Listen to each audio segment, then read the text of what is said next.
My objective here today is to help you get started in the world of selling through the screen. I'll make my case of why this is important, which almost to me seems obvious right now in the world that we're living in, but why it is so powerful for you in your business and how you're going to make a lot more money, which is exciting for me for sure. So, but today, what my goal is to share with you what the new world of sales is. I truly believe that there is a simple fact around sales and marketing. A lot of people put focus on either one or the other, but in the pre-COVID world, if you had great marketing and you got 1,000 more people into your business every single month, but you didn't know how to sell to them, it's kind of all for naught. There's no point. In the post-COVID world, if you can get people to your product, your business, or your service, and you can sell, but you don't know how to utilize selling through the screen, you're losing out on a ton of money.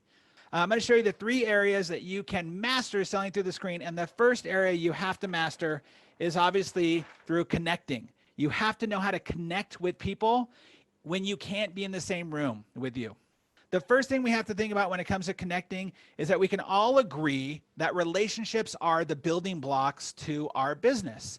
We have to know how to get people to know, like, and trust us. But beyond that, we have to get people to understand how we will know, like, and trust them, right? That we actually are building that rapport with them, because that's really the key to your business success, is building that rapport.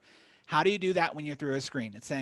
Sometimes can feel impersonal. Sometimes can feel like they're distracted. Right now, I know some of you probably have 3 different windows up or more, tabs up on your computer, and you might be distracted. Some of you are checking Facebook right now. Some of you might be looking at your phone right now. I get it. I understand. But when it comes to having someone in front of you that you need their attention so you can help them avoid the pain of regret, which is what sales is, right? I want you to write that down. Sales is nothing more than helping other people avoid the pain of regret in their life. So whatever it is that you have to sell them, whatever it is that you have to offer them, whether it be a car, whether it be a diet program, whether it be a marketing program, whether it be something like selling through the screen, all you are doing is making sure you're helping them avoid the pain of regret. And if you have that in your mind, all of a sudden, the way you look at sales hopefully shifts. Well, that's why number 1, when it comes to connecting, is your attitude around sales. So the first thing we have to have the attitude around is that what's happening right now. So selling through the screen is it is a birth child. It's my child that I birthed out of this idea that I knew this was an awesome opportunity. This COVID experience for all of us, I think it's amazing, because it's making people have to really think differently and evolve their business. And Tony Robbins says this best, right? He's having his big event happening right now, which we'll talk about in a little bit. But he says that this is not happening to you, it's happening for you. And I know many of you have heard that saying before, but it absolutely is. I wrote a poem, literally, I'm not joking, 3 minutes before we got on today. I had somebody reach out to me who I haven't talked to in probably 2-3 years. And he was talking to a professor at a college. He happened to see a post that I did on Facebook around how the world stopped for you. If you don't know that post, go ahead and look it up. It went kind of viral. It's the world stopped for you. It stopped for you to pay attention, to shift, to evolve, to love, to give, to be more charitable. So you have to have an attitude that this is a good thing. And that includes your attitude to your potential clients. You have to let them know, hey, this is great. Listen, you don't even have to get up off your couch. You don't have to come into my place of business. You can just be right there, and I can serve you exactly the way that I need to serve you. And it's for your own comfort, your own convenience. Thinking that selling through the screen is just a fad during this time is like saying that Netflix is a fad or Uber is a fad. People want convenience and they want their time back. And you being able to talk to them through the screen is how you're going to do that. So this is so important that you have to then go to number 2 with your positioning. You need to be able to position this as not something that you like to do, not something that would be a cool idea and a maybe. You can't be wimpy about it. You have to position yourself in your head with your clients to say, hey, so right now we're doing everything virtually so we can serve you better and faster. You have to lead them to it, and you have to be the leader. You can't be begging them. This is something I see in my industry sometimes where people will say, well, so, we could do your appointment on line in a virtual setting so you don't have to come in if you want to. Totally weak, right? Wimpy. You need to be more assertive about like, nope, this is the way we do things. All of my clients, nope, we're doing everything through the screen. That's how we do it. Now, for me, I've actually been doing that for over a decade, so it's nothing super new. But when it comes to even speaking, doing stuff like this, Amy, she pivoted, right? She would love to have this in person, but she's pivoting to do it virtually. That's what you have to do, and you have to tell them what they are going to do. People want to be led, especially right now. People want to be told what to do as long as you are taking them to safety. As long as you're telling them something that's good for them and sharing with them why this is good for them. So you have to be willing to do that. Next is, lastly, as you can tell, I'm going through this pretty quickly for you because of the time that we have allotted. And if we have a little bit of extra time left over, let's do some questions. That'll sound great. But the next is your environment. This is crucial. I want you to hear this very clearly. Every single one of you has been on a event or a Zoom call, and the other people on the call, I'm going to see if I can even find it here. There is a great example of this. You would think that celebrities know how to use a camera, right? You would think that celebrities understand, hey, the camera's on, I want to be positioned a certain way. A third is a rule in photography. You would think celebrities would know this. And let's see if I can find this. There you go. Hugh Jackman. Hugh Jackman is obviously a pretty huge celebrity. He was on Jimmy Fallon. And they were doing a Zoom thing because it was the beginning of COVID, so he was his guest. And I took a screenshot of it because I thought it was so funny. This is Hugh Jackman and his wife on their screenshot, as they're talking to Jimmy Fallon. Is there something wrong with this, folks? So the point is that you have to realize this, especially in sales with what you're doing, that your Zoom call, the way you hold it, is a representative of you and your brand. So you cannot have your camera at an angle where they're looking up your nose or up too high like a Kardashian, right? You need to have a professional looking Zoom call. You can't have the cat walking in front of you, which I have been on calls, no joke, where people have allowed their cat just to walk in front. I was on another Zoom call where the person, his room behind him, I was shocked. I was like, you're not embarrassed by that? Like literally there's pizza boxes on the floor and grossness going on. You have to be a representative of your brand. And this is a great way to do it. Look what I've created in this scenario here. I have branding. I have to stay on this side. There you go. Branding over here with my propreneur path and my key catchphrases that I use. Proactive, profitable, and proactive, productive, and profitable. I have at the beginning, I had music playing because I'm very fun on stage. I love to dance. It's part of the energy. Even my shirts. Now people, give me comments on my shirts every once in a while because I wear a lot of floral shirts because I refuse to wear a tie. So my wife dresses me in these different floral shirts, but people know it as my brand. The point is, be deliberate about your environment. Why is that important? Well, think about it this way. You go to a dentist. If you go to the dentist and you go into their bathroom and the bathroom's a mess, man, if they're keeping their bathroom like this, what are they going to do in my mouth? Well, when people are wanting to see your professionalism from your business, then make it look that way. Lighting is one of the easiest things to do that so many people fail to have properly. If you need lighting, you don't have to get a ring light. You don't have to spend a lot of money on it. Position your desk in front of a window with some lighting coming through the window. That day lighting is beautiful. Use the lighting. Have good sound. Make sure people are clear when they hear you. Diane wrote on MSNBC yesterday, the guy had a cat stick his tail in his face on the camera. I know, I'm telling you, people just don't think through this. And I don't get it. It's almost like, oh, we're on camera. They really can't see this. There's actually another one that's a funny one, which I am actually wearing pants today. But there's a funny one where, because many of us are wearing, party on the top or business on the top, party on the bottom, right? And there's a cameraman who was, or not a cameraman, an anchorman who was on the news, and they cut away and they happen to pull back just a little bit, and he's in shorts. He's got a suit and tie, but he's in shorts underneath. So people were razzing him about that.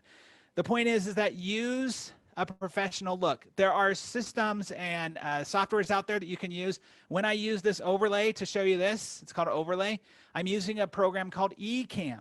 There's another one called StreamYard. It just makes things look more professional. I'm going to do some more of those in just a moment.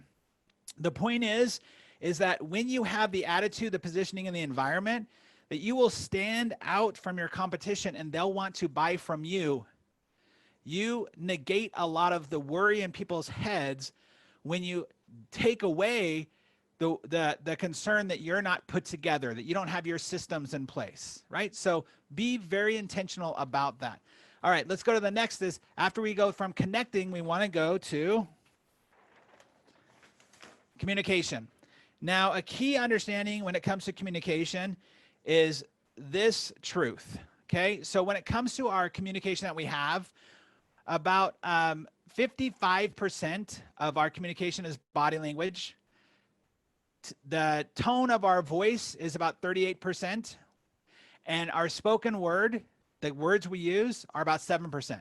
Well, I'm going to share with you these three areas from your words, your tone, and your body language that I'm going to give you one tip on each one of them. Now, by the way, Amy knows this. Amy's there with me. Amy and I actually we became certified body language experts from the same company. We used to be managers in this company, and we helped them grow, and it was a really fun experience. That's how Amy and I and my wife all got to know, well, that's how my wife and I got to know Amy, and we've been friends ever since.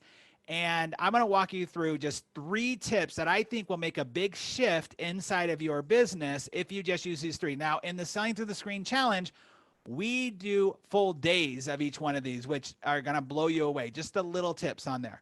The first one is, let's talk about some words, and there's some words that I like to use, or areas that I like to use in when it comes to connecting with people. The number one, Harvard University did a study that said the number one underutilized word, but most powerful word when it comes to convincing people to do stuff for you is the word because. And so I want to share with you this because template. And by the way, you can either screenshot this right here, or I will happily send this to you. Just email me at dino@dinowatt.com. I'll email you a copy of this. And this is our because statements. If you use the word because, what you're doing is you're building the evidence of why the person should move forward with you. Dino@dinowatt.com is my email. Will and Lisa, just my name, Dino, D-I-N-O, and then Dino Watt, no S.com. Is my email address. So this is the template I'd love to share with all of you to share with you the power of using because. So because you're all here at the Pipeline event, and because I know you want to make more money and market your services better, and because we all are in a whole new world, wouldn't it be a good idea for you to get this template from me? So you can use that in any situation whatsoever. The key is this. I want to break down this template for you. I don't believe in scripts. I believe in templates. So this template is this. The first because is the situation.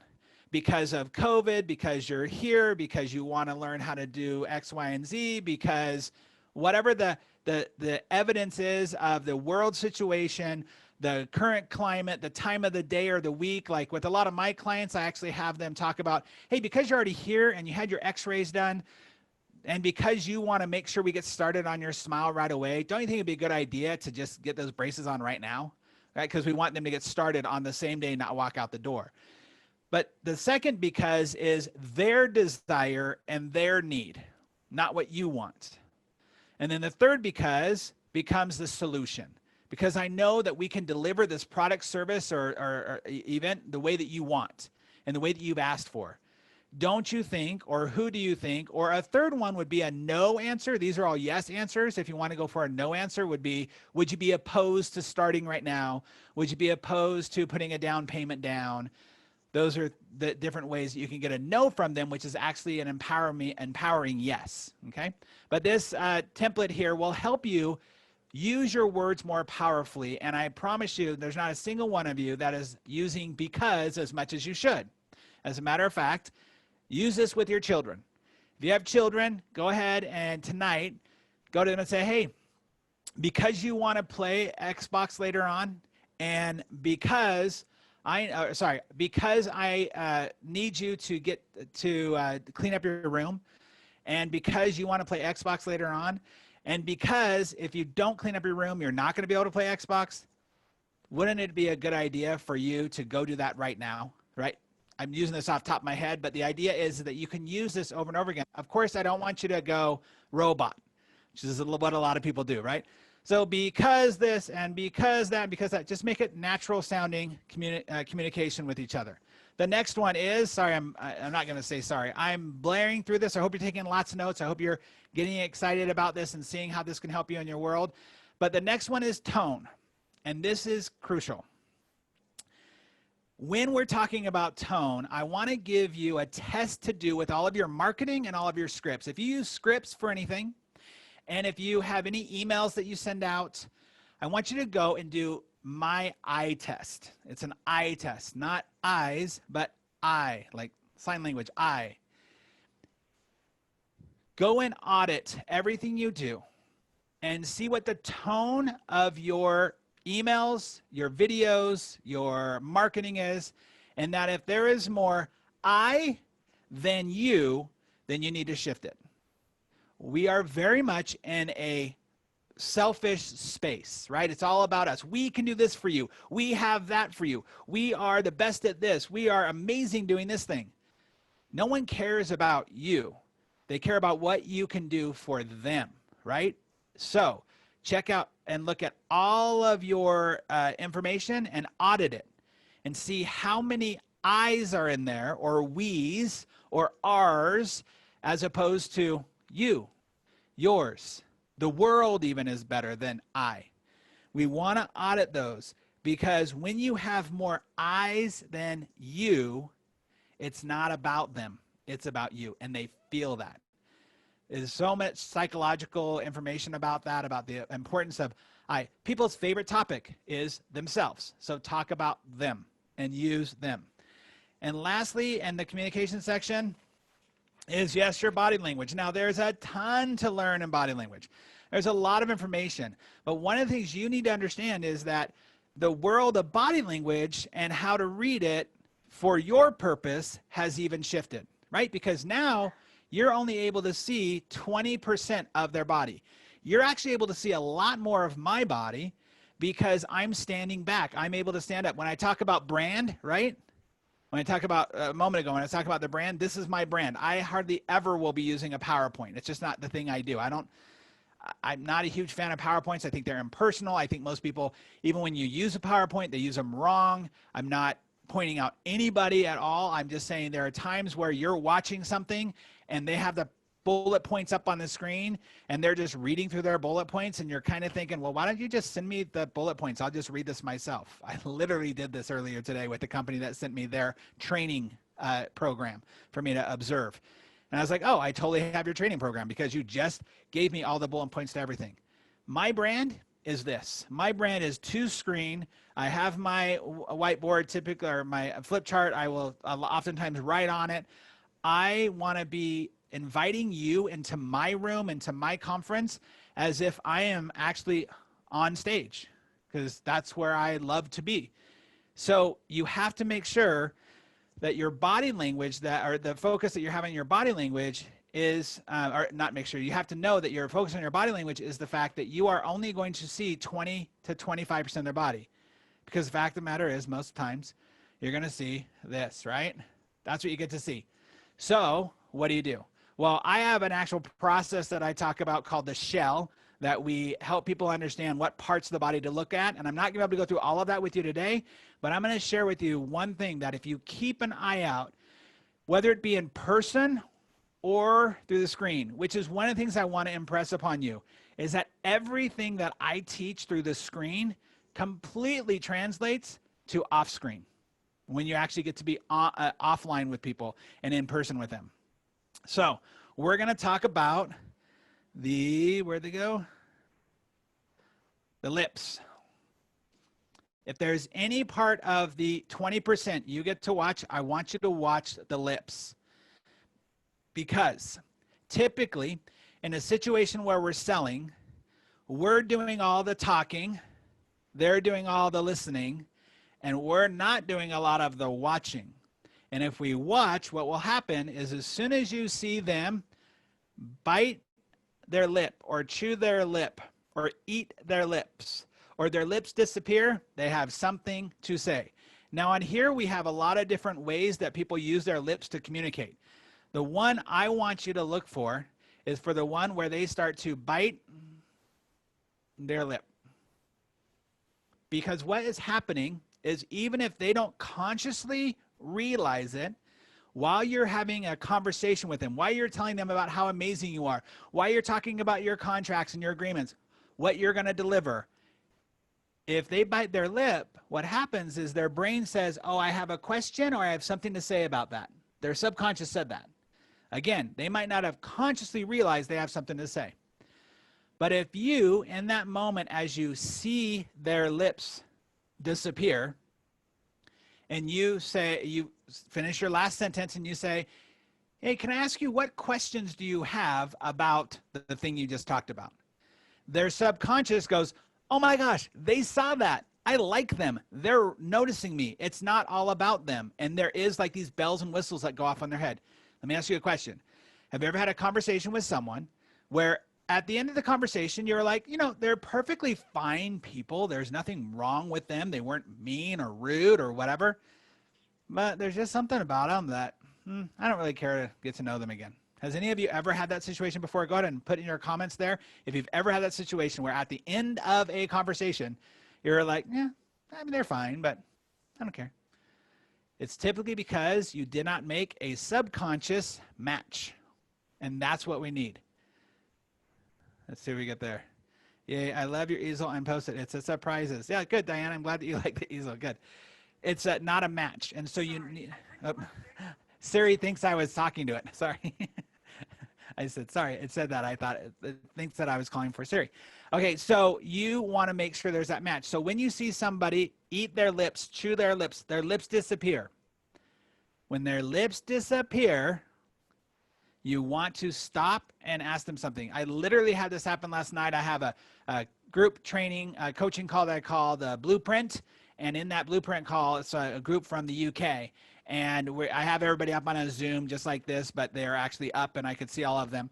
And I ask about celebrations. I ask, so what's going on that's great in your life? Tell me something. Did you have a good hair day? You eat a good meal? Something. And this one lady's talking, and then she finishes, and there's a girl right in the middle who just bites her lip big time. And I say, hey, everybody, Amanda has something to say. Look at how much she ate her lips right there. And they've all already been through my bigger training and stuff like that, so they get it. And they all start laughing. She's like, no, I didn't have anything to say. And I turn it on, and I said, well, if you did have something to say, what would it be? And this was where the proof came out. She went, well, I mean, it would be, and she said something. She said the thing that she celebrated, and it was a really cool thing. And I made the point to them to say, look, what I'm talking about when I say you don't even consciously know you have something to say, but your subconscious does, that's why the person watching needs to be really good about paying attention to seeing the whole conversation that's going on. Body language is more than 50% of the communication that we have with people. We talked about that. I showed you that on that chart. You have to be able to communicate with people. You have to be able to see what's going on, even if they're not consciously aware they have something to say. And that's exactly what happened to her. So your lips, their lips will tell you a ton if you're paying attention. So please, people, pay attention because that's key. So we've got our because statement, we've got our tone of about them, not about you, and then we have just looking at the lips. I promise if you just look at lips, it'll change the way that you have a conversation. Remember, you don't want to see them chew on their lips or bite their lips or have their lips disappear and go, hey, why are you biting on your lips? You got something to say. No, you do. You have something to say. You don't want to do that, right? Obviously, I hope that that's obvious for all of you. What you want to do is you just want to finish your sentence that you were saying and then just say very nonchalantly, hey, so what questions do you have about? By the way, that phraseology itself is completely different than, So do you have any questions? Do you have any questions is a defensive posturing? Does that make sense? If I were to say, hey, do you guys have any questions? What's the immediate response? No, we're fine. Unless you really have that burning question. But most people are like, no. Because for every action, there's an equal and opposite reaction. When I say you can't do something, hopefully your reaction is, yes, I can. If I go into a conversation by what questions do you have? Well, no. What makes you think to have any questions, right? Instead of what questions do you have about that thing? Are there any questions that you might have about this thing? Be a little more gentle with the way that you ask that. Okay, let's go to the final one, which is you're not going to make any money unless you know how to close it. You got to know how to close. 90% of the sale is made in the setup. I promise you this. 90% of your success in sales comes from the way you set up the sale. I know there are plenty of people who will talk about overcoming objections. There'll be plenty of people who will talk about, getting people to give you little mini closes. There'll be plenty of people about nodding your head as you're talking to them. All that's okay. But those are just tactics. If you really want to be killer in your sales, is really to understand that 90% of it is in the setup. If you have an objection that continually comes up, guess what? Deal with that objection then with all the rest of your clients early. You bring it up. Be the person to bring it up so they don't bring it up. Have a better response to what you think they're going to say. It's so crucial to have that set up. Now, in this case, the first part is I want you to think about asking. What do I mean by asking? Of course, we want to ask more questions than we tell about us. And that's hard for us to do. As human beings who are proud of our products and our services and our programs, we want to shout it from the rooftops. We want to tell everybody, we're amazing. You need to hire us. We're so cool, right? But we need to ask more than we tell. Now, if you're someone who actually asks for a down payment or a deposit in your business, I want to give you a phrase right now and a way to position yourself that will bring in more down payment money than you've ever had before. So let's just say you have a set down payment. Maybe you have a $500 down payment to hold a position, or if you have a product, like, again, I deal with a lot of orthodontists and dentists, and so a lot of times they'll say, well, we ask for a X amount down payment, and then we can make some monthly payments. Don't do that, because he who names price first loses. He or she names price first loses. So what you want to do is you want to, before you say a price of a down payment, you want to say, so how much were you thinking about putting down today? Or were you planning on paying for the whole thing in full? You're giving them two options, number one, and number two, you're giving them two options, number one, and number two, they are neither one of those options are you naming a price, because most of the time they will surprise you with how much they're willing to put down for their down payment. Now, if they come up with a number that is lower, way lower, dramatically lower than what you are comfortable with as a down payment, then just very simply say, okay, thank you, I really appreciate that. Most of our clients are going to want to put down something around this or that in order for that to happen, right? You walk them through why they'd want to put more down. So, follow-up question is that the best you can do? Is that the best you can do? Here's my challenge to you right now. Today is Friday. Hopefully many of you, after you're done with this pipeline, you're going out on a date with your loved one. You're going to have a great time. That's awesome. But when you're at the restaurant, if you're able to go in the restaurant or wherever you are, I'm going to challenge you. I dare you, double dog, triple dog dare you, that when you sit down and they offer you something, I want you to ask them, is that the best they can do? Now, of course, you're going to wait until they make the offer and you're going to say, okay, wow, that sounds great. Is that the best you can do on that? Matter of fact, if you go to your spouse tonight and they say, hey, good night, honey, I'm going to bed, turn to them and say, come on, is that the best you can do? Maybe you'll get a little extra kiss out of it or something. Using that phraseology of how much were you planning on putting down and what's the best you can do will get you way more money in your business, I promise you. So make sure you ask the right questions. Next is to pause.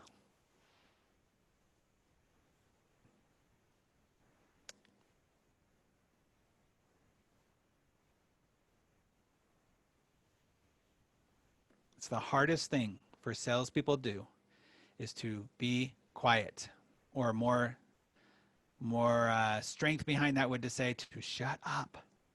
When you are done presenting your goods, whatever it is that you're presenting, and they name a price, and then, or they name their down payment, and then you tell them the price, be quiet.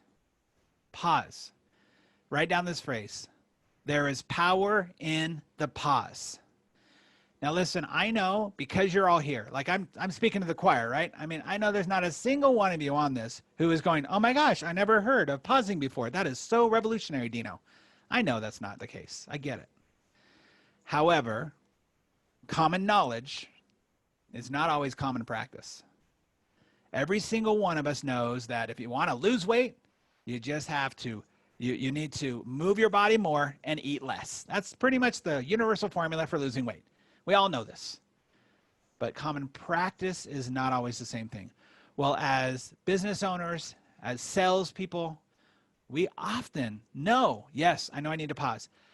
But pausing is uncomfortable. So you have to build up the pause muscle. You have to be willing to work hard at pausing and being comfortable with being uncomfortable in that pause. And I promise you, you will make way more money by letting them just sit and think about it. Now, what happens when after you have done all of that, they have an objection? I just love it when people, you've just given them the most brilliant case ever. You've shared with them the thing that's going to change their life to help them avoid the pain and regret. And then they bring up an objection like, man, that's expensive. Or I got to go talk to my spouse. Or I don't know if I have the time to do that. Or whatever it is, the objection that they bring up. What I want you to do is I want you to agree with them. I want you to respond with an agreement, no matter what it is they say. If they come back and say, oh my gosh, you're expensive. The guy down the street is so much cheaper. I talked to 3 other people today and they were way cheaper. There's 2 things I want you to do. I want you to first mirror exactly what they just said and say, they were way cheaper? Like as if you didn't hear it, or as if you don't understand, or as if you're questioning it. They were way cheaper? We're really expensive? And pause. That's where the pause comes in. And then they're going to say something. They're going to clarify themselves. They're going to probably verbally throw up all of their why that they think that's more expensive. Well, yeah, I mean, the guy down the street, he was doing this and he was doing that. And you want them to speak and give them more information. And then when they're done with everything they say of all the reasons why you're expensive, or you have to talk to your spouse. Yeah. Great. Then I want you to do one thing. I just want you to agree with them. You know what? I agree. Getting the thing you want to change your life, it can be expensive. I agree. You should definitely talk to your spouse about this before you make this decision. Then you can follow it up with your question of, can I ask you, did you talk to your spouse before you came here? Did you guys already have a conversation around that? Or can I ask you, have you ever bought something before that wasn't actually in the budget or went over your budget? That's when you can go into all those really cool things that you do. But there's a psychological component to this. Number 1, when you repeat or mirror what somebody says to you at the very end, it causes them to have to clarify their answer because you just told them in some ways that you didn't quite understand what they said. And when people hear that somebody doesn't quite understand what you said, they want to clarify it. So if you repeat it with a mirror and then you pause and allow them, even if they say the exact same thing back, because sometimes they'll say, yeah, you're expensive. And then just pause. And I promise you, the uncomfortableness alone will help them say more. And again, the more information they give you, the better it is for you. And then as soon as they're done, don't argue with them. See, a lot of people like to go into argument mode in sales. A lot of sales training is around argument.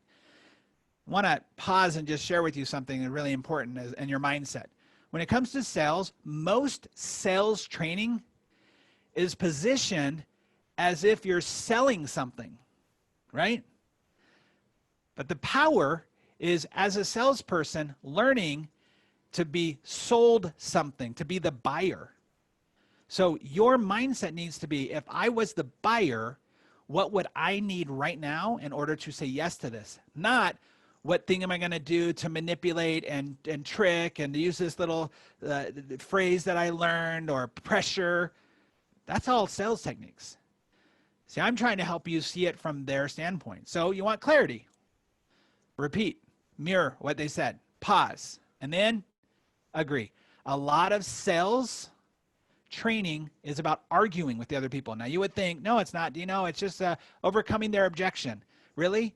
When somebody says, wow, that's so expensive, and you come back with, well, what do you mean it's expensive? Like, no, it's not. I mean, we have a lot of time, or even if you don't say, no, it's not. If you just say, well, we put a lot of time and effort into this, and we're experts in this thing here, you're arguing with them.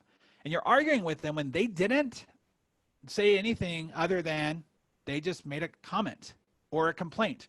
You don't have to join in their complaint. Matter of fact, people love, and this is a really important part, love to be agreed with. Think about this for yourself. Don't you love to be agreed with? Don't you love it when people agree with you? Wouldn't you agree that being agreed with is a really cool thing?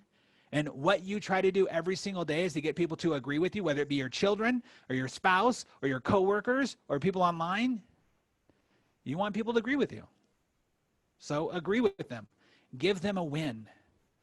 There will be time for you to make your case after, but you need to let them have a win. Okay, we've got about 6 minutes left, and I want to finish this up. So all of these 3 areas of connect, communicate, and close are helpful in every aspect of your business, but when it comes to selling through the screen, you being able to present yourself in a powerful way, present yourself in a way that helps people get to yes and feel like they were in the room with you is going to set you apart from your competition. I promise you. My goal here today was just to give you some tips and ideas on how you can think about using Zoom differently. I know many of you are probably sick and tired of another Zoom call or another webinar. Well, be different. Be different. Set yourself apart by the way you present yourself. And it's something as simple as knowing how to connect with people through having the right environment. Look at, I mentioned Tony Robbins earlier today, right? He's got his Unleash the Power Within thing going on. I'm sure many of you have seen your friends, or maybe some of yourself have been sneaking in on it a little bit too. But he's got, what, 25, 30,000 people from all over the world on this thing.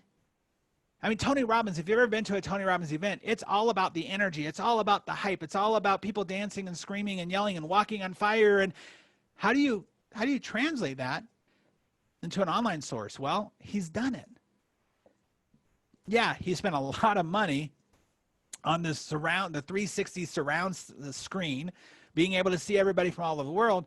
But guess what he's done? He's brought his energy and his brand to a Zoom call. You guys, he's doing a Zoom call. He's just rethinking it. So what I want you to do is I want you to rethink your Zoom calls. I want you to rethink the way that you are connecting with people through the screen. Because when you do that, then you're going to have better communication with them. And if you really think about the way you're communicating things, which it does have to be different than when you're in person with people. Knowing alone that you're missing 80% of the body, which whether you understand in a real way body language or not, there's an innate understanding of body language that we all have. We're born with it.